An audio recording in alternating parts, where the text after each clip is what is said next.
If the year ended tomorrow, would you actually respect the guy staring back at you in the mirror? Or would there be that same knot in your stomach, the one that sits heavy in your chest while everyone else is celebrating? That familiar whisper, damn, I could have done more. I could have been so much better. I know that knot intimately. It's ugly and it's real. It shows up every New Year's Eve when the fireworks are exploding, and instead of feeling proud of who you became, you're making yet another silent promise to yourself. Next year will be different. This time I'll actually stick to it. I just need a fresh start. But here's the brutal truth no one wants to tell you. Fresh starts are a psychological lie we tell ourselves to avoid the discomfort of starting right now. Waiting for some magical date to flip your life switch is just procrastination wearing a suit and tie. You don't need January 1st to become better. You need to prove to yourself you can change your life starting today, this moment, before you even finish watching this video. That's why the End of 2025 challenge exists. It's not about planning to be better someday when conditions are perfect. It's about finishing this year so damn strong that when midnight strikes on December 31st, you look back at the last 90 days and think, holy shit, I actually became that guy. Not the guy you want to be someday. The guy you respect right now. The difference between winners and everyone else isn't talent or luck or perfect genetics. It's this. Most people coast through the final months of the year. They hit emotional cruise control. The unspoken mentality becomes, it's almost over anyway, I'll get serious in January. But winners stomp the gas pedal when everyone else slows down. They understand that the last quarter is when champions are made, not when they take breaks. And if hearing that made you roll your eyes or think, here comes another motivational speech, that's actually a sign you need to hear what comes next even more. Because I'm about to give you a clear, no bullshit blueprint for how to close this year as the man you genuinely respect, instead of another guy making next year excuses to himself in the bathroom mirror. Let me take you back to when I was 19 years old, living in complete chaos. No routine, no consistency, no standards for myself.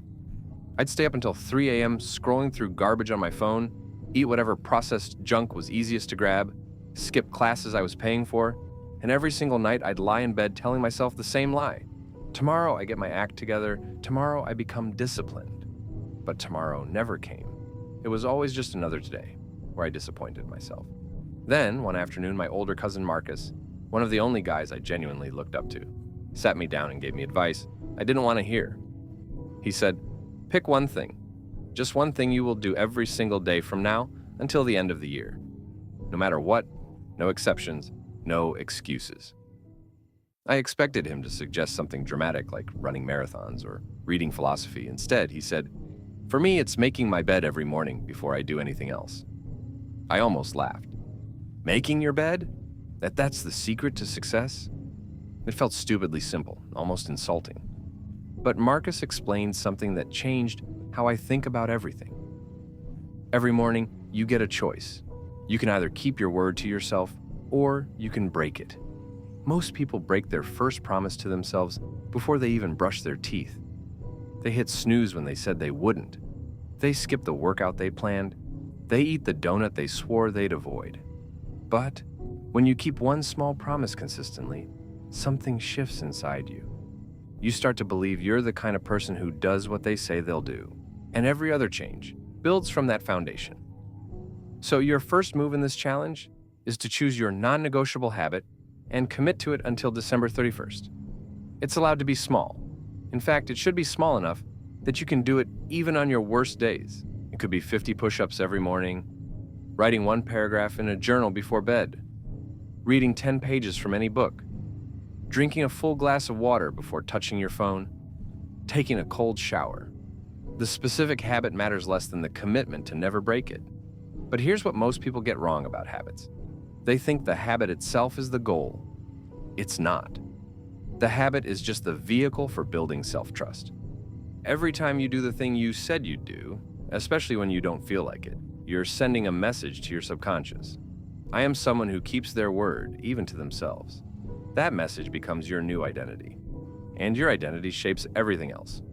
The second transformation comes from something most guys your age never think about consciously: your physical presence in public spaces. In college, there was this guy named Alex who wasn't particularly tall, muscular, or wealthy, or conventionally handsome. But whenever he walked into the cafeteria, the library, or any room really, it was like the energy shifted slightly. Not because he was trying to dominate or show off, but because he moved through the world like he had absolutely nothing to apologize for. I studied him for weeks, trying to figure out what made him different. Alex never rushed anywhere. His pace was deliberate and calm. His shoulders stayed back and down, never hunched forward like he was trying to disappear. His clothes were always clean and fitted properly, even if they were just basic jeans and a t-shirt. Most importantly, he never walked around staring at his phone like he was trying to avoid eye contact with the world. One day I finally asked him about it, and he told me something I'll never forget. How you carry yourself when you think nobody's watching is exactly how you'll carry yourself when everyone is watching. Your body language is either advertising confidence or advertising insecurity. There's no neutral. From that day forward, I started paying attention to my own presence. I realized I walked fast because I was anxious. I hunched my shoulders because I felt like I was taking up too much space. I kept my eyes down because making eye contact felt risky. I was literally broadcasting to everyone around me that I didn't believe I belonged wherever I was. So, from now until the end of 2025, set an unbreakable standard for how you show up physically in the world. Stand straight. Not military rigid, but like someone who respects himself. Walk at a pace that says you're going somewhere important, but you're not panicked about getting there. Keep your phone in your pocket when you're moving through public spaces. Make brief, natural eye contact with people instead of treating them like furniture. Here's a test you can try tomorrow. When you walk into your school cafeteria, a store, or anywhere with other people, lift your chin slightly, slow your pace down by 20%, and keep your hands visible instead of stuffed in your pockets. Don't try to look tough or intimidating. Just look like someone who has every right to be there. Watch how differently people respond to you. Watch how differently you feel about yourself. The third piece of this challenge is what I call the 3-person respect audit. And this is where it gets really personal. Stop thinking about impressing strangers on the internet for a second and focus on 3 specific people in your real life whose opinion of you actually matters. These could be family members, close friends, teammates, mentors, people whose respect you genuinely want to earn.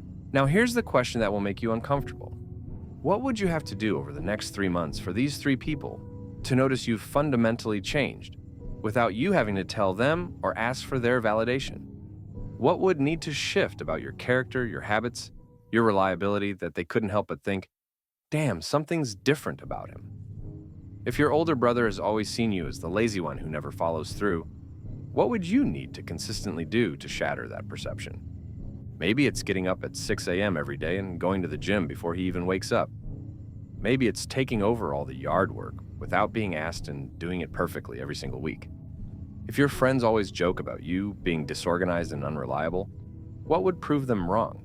Maybe it's showing up 10 minutes early to everything for the rest of the year. Maybe it's following through on every single commitment you make, no matter how small.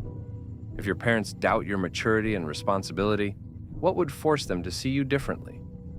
Maybe it's handling all your own laundry, meals, and transportation without reminders. Maybe it's saving money consistently and showing them your bank account growing instead of shrinking. The key is that you're not doing this for their approval. You're doing it to build an undeniable track record that changes how you see yourself. When you consistently act like the man you want to become, eventually you stop acting and start being. But here's the part that separates the guys who actually transform from the guys who just talk about transforming. Even after hearing exactly what to do, most of you still won't do it. Not because you're lazy or stupid or don't want it badly enough. You won't do it because deep down, you don't really believe you can stick to anything long-term. You've failed so many times before that your brain has quietly labeled you as the guy who gives up.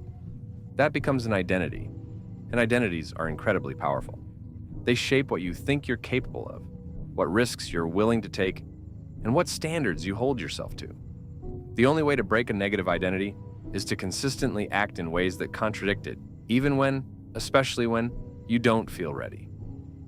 2 years ago, I made what I thought was the perfect plan to get in shape. I bought a gym membership, created detailed workout spreadsheets with progression charts, meal prepped for 3 days straight, bought new workout clothes and shoes. The planning phase felt amazing, like I was already succeeding. But here's what actually happened. I went to the gym 4 times in the first week, twice in the second week, and then nothing. By week 3, I was back to my old patterns, making excuses about being too busy or too tired. The painful truth was that I'd been using preparation as procrastination. All that planning and purchasing and organizing felt like progress, but it was actually just my brain's way of avoiding the uncomfortable reality of actually showing up and doing the work when it sucked. I was waiting to feel motivated instead of understanding that motivation comes from action, not the other way around. Real change doesn't start with perfect conditions or overwhelming motivation. Real change starts awkward, uncertain, and uncomfortable. It starts with doing the thing you said you'd do when every part of you wants to do something else. It starts with keeping promises to yourself that nobody else even knows you made. And if you decide to take this challenge seriously, prepare yourself for something that catches most people off guard. Not everyone will cheer for your improvement. Some friends might make jokes about you trying to be better than everyone else. Others might actively try to pull you back into old patterns, not out of malice, but because your growth forces them to confront their own stagnation. I remember when I first started waking up early and working out consistently, one of my closest friends kept saying things like, "Why are you being so intense lately?" And "Just skip today, it's not that serious." It took me a while to realize he wasn't trying to sabotage me. He was just uncomfortable with the fact that my changes were highlighting his own lack of progress. Your improvement will make some people feel worse about themselves, and their natural response is often to try to bring you back down to their level. The question you have to answer is this: which pain would you rather live with?